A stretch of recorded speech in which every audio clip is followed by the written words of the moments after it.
एक प्रियव्रत नाम का व्यक्ति था। उसने 11 अरब वर्ष तक तप किया। उसको उस तप के प्रतिफल में उतना ही समय तक शासन मिल गया, वो राजा रहा। जब वो अपने 11 अरब वर्ष के राज्य को भोग कर मरने लगा, जब पार्षद यानी यम के दूत उसे लेने आए, धर्मराज के दूत उसे लेने आए, तब उसको कहा कि चल प्रियव्रत, तेरा समय पूरा हो गया। ओए होए।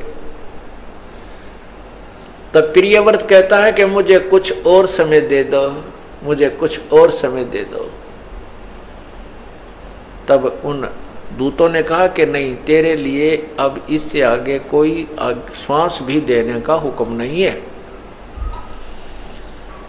उठा ले गए, धर्मराज के पास पेश कर दिए। वो धर्मराय ने पूछा कि प्रियव्रत, 11 अरब वर्ष तक तूने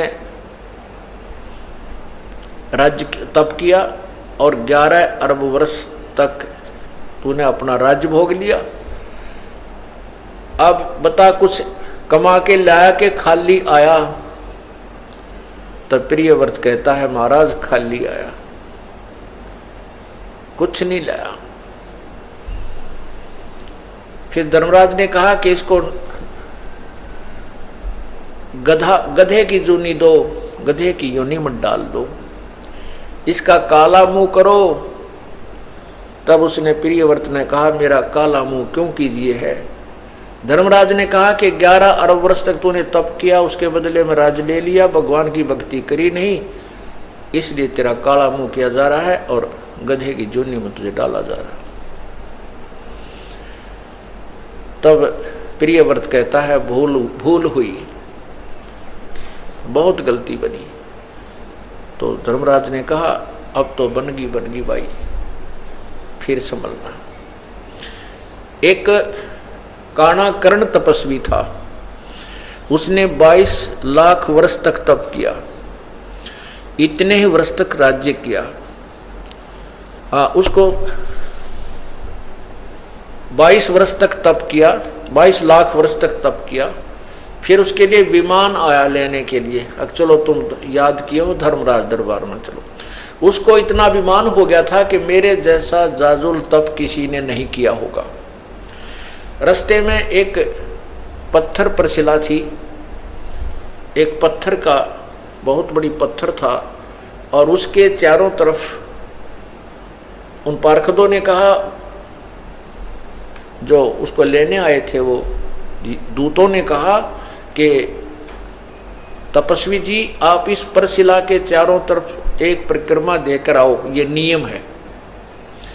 अब वो काणाकर्ण तपस्वी उस परशिला के चारों तरफ चलने लगा। उसने देखा वैसे ऐसे 18 करोड़ काणेकर्ण अपना नाम लिख गए हुए थे, मैंने इतने हजारों वर्ष तप किया, मैंने इतने लाखों वर्ष तप किया। तब उस काणेकर्ण ने के मन में ये आई कर, तेरे से एक जाजुल तपस्वी है, तेरा तप तो कुछ भी नहीं। एक उसका विमान तोड़ा। फिर धर्मराज के दरबार में जब गया, धर्मराज ने कहा, न्यायाधीश ने कहा कि भाई तपस्वी जी,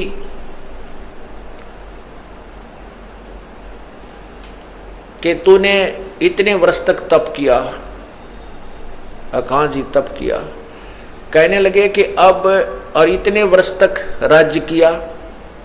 तो पूछला, कहने लगा धर्मराज के मैं न्याय करूं या रहम करूं, अदल करूं, अदल माने न्याय, अदल करूं या फजल करूं, फजल माने रहम।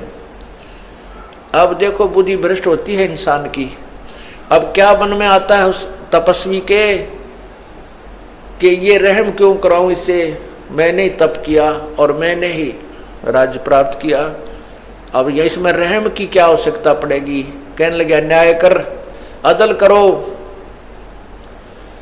वो कहता है कि मैंने 22 लाख वर्ष तप किया, इतने वर्ष राज्य किया, तो इसमें रहम की क्या आवश्यकता है, आप न्याय करो। तब धर्मराज ने कहा कि जिस टुकड़ी पत्थर की टुकड़ी के ऊपर बैठकर, जिस पत्थर की शिला पर बैठकर तूने तप किया था वो किसकी थी? तेरी थी या मेरी थी? बता। अब वो ये कहे कि मेरी थी तो धर्मराज कहता कि लाया क्यों नहीं, फिर उसने अपनी साथ में तेरी थी तो।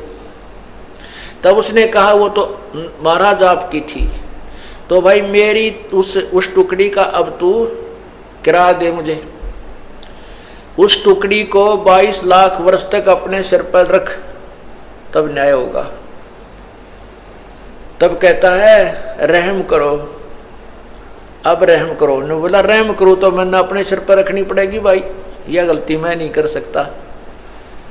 उसको सर्प बना दिया और 22 लाख वर्ष तक वो मरता रहा, जीता रहा और उस टुकड़ी के नीचे उसका वास रहा। तो पुण्यात्माओं, ये तत्व ज्ञान हमें प्राप्त नहीं हुआ था। हम इन ऋषि महर्षियों को और तपस्वियों को, सिद्धों को, छोटे मोटे चमत्कार दिखाने वालों को एक परम संत मान बैठे थे। डिम्ब करें डूंगर चढ़े अंदर झीनी झोल, जग जाने बंदगी करें ये बोवें सूल बबूल। डिम्ब माने पाखंड करते हैं, दम्ब करते हैं। कैसे करते हैं? ऊंचे स्थान पर बैठ जाते हैं, ऊंचे से टीले पर जाकर बहुत दूर से सबको दिखाई दे तपस्वी बैठा है, दुनिया जावे मत्था टेके और वाह वाह का पात्र बने।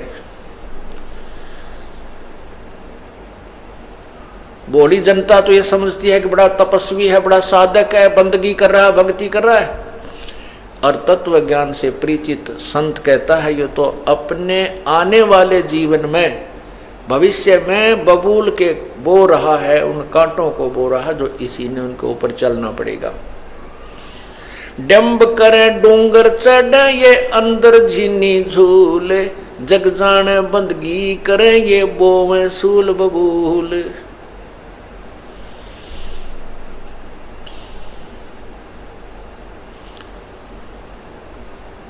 पुण्यात्माओं,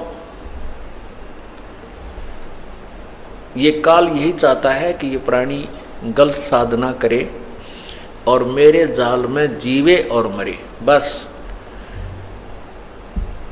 कुछ अनजान लोग कहते हैं भाई परमात्मा की भक्ति तो तब बनती है जब इंसान पूर्ण रूप से काम, क्रोध, मोह, लोभ, अहंकार से रहित हो जाए, तब योग युक्त हुआ जाता है। योग युक्त का अर्थ होता है भक्ति में लीन, परमात्मा से संबंध हो सकता है किस में? जब काम, क्रोध, मोह, लोभ, अहंकार समाप्त हो जाए। तो उसके विषय में बताते हैं, कहते हैं कुरंग,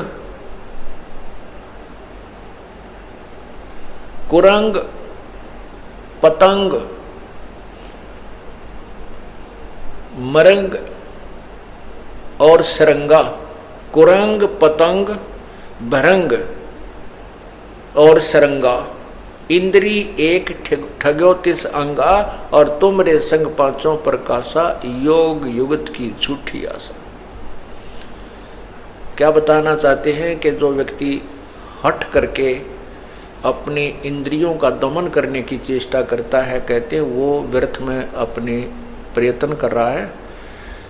ये तो ज्ञान से और परमात्मा के उस एंटीबायोटिक मंत्र से, सतनाम से जो सांस का सिमरन है, उससे ये नर्म होंगे, ये कम होंगे, ये डाइल्यूट होंगे।